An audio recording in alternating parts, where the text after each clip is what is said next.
안녕하십니까. 기획재정위원회 오기영 의원입니다. 기획재정부 분할에 관한 법안 발의에 대해서 다시 하겠습니다. 안녕하십니까. 기획재정위원회 오기영 의원입니다. 오늘은 기획재정부 분할에 관한 정부 조직법 발의에 대해서 입장을 밝힙니다.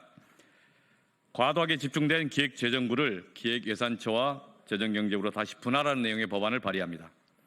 지난 2008년 1월 이명박 정부의 출범을 앞두고 가장 큰 화두는 정부 조직 개편이었습니다.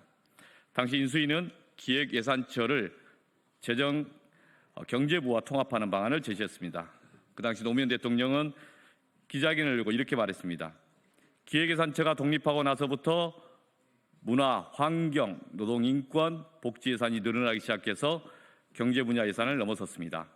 경제부처는 경제계의 이익을 대변하고 사회부처는 시민적 권리를 대변합니다. 그런데 부처 간 협의를 해보면 언제나 경제부처의 목소리가 사회부처의 목소리보다 컸습니다.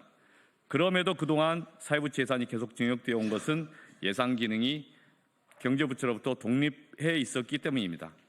예산처가 독립부처로 존재하는 것이 진보 가치와 정책을 실현하는데 얼마나 중요한 일인지를 알고나 있는지 의심스럽습니다. 그러나 노무현 대통령의 이런 반대도 불구하고 결국 기획예산처는 재정경제부와 통합되었습니다.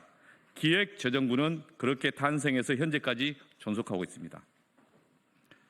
이 나라가 기재부의 나라냐? 정세균 전 총리가 코로나19 관련 자영업자 손실보상 입법을 논의하는 과정에서 기획재정부의 반대에 부딪히자 이렇게 말했습니다. 헌법상 행정각부를 통할하는 국무총리도 기획재정부의 막강한 권한 앞에서 어쩔 도리가 없었던 것입니다.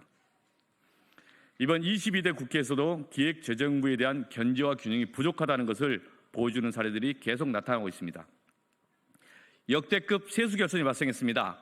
2023 회계년도 56.4조, 2024 회계년도 30.8조 원 세계의 세수 결손의 규모입니다. 헌법상 예산안의 심의 확정은 국회에서 하는 것입니다. 따라서 정상적인 것이라면 정부는 줄어든 세수에 맞춰 세입, 세출 예산을 감액하는 추가 경정 예산을 편성했어야 합니다. 그러나 하지 않았습니다. 오히려 정부는 국회에서 심의 확정된 예산 중에서 임의로 특정 사업에 대해 고의적으로 불용하는 방식으로 추경 편성 없이 대응했습니다. 기재부가 국회와 아무런 협의나 보고도 없이 2023년도 경우에 불용이나 또는 세출 미집행했던 규모가 40조 원을 넘습니다. 또한 정부는 세수 부족을 핑계로 하면서 돌려막기를 했습니다. 국가재정법, 공적자금상환기금법, 교통시설, 특별회계법, 자치분권, 지역균형발전에 관한 특별법 등을 위반하고 기금 돌려막기 등으로 과거 국회로부터 결산 때마다 시정 요구를 받았던 그런 행위를 다시 반복하였습니다.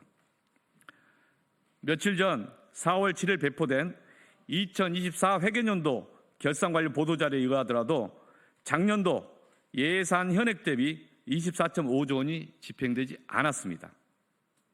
정부가 어느 분야에 얼마를 쓸 것인지 국회에서 확정을 했는데 2년 동안 연속해서 제대로 집행되지 않는 그런 상황이 계속 발생하는 것입니다. 규모도 큽니다.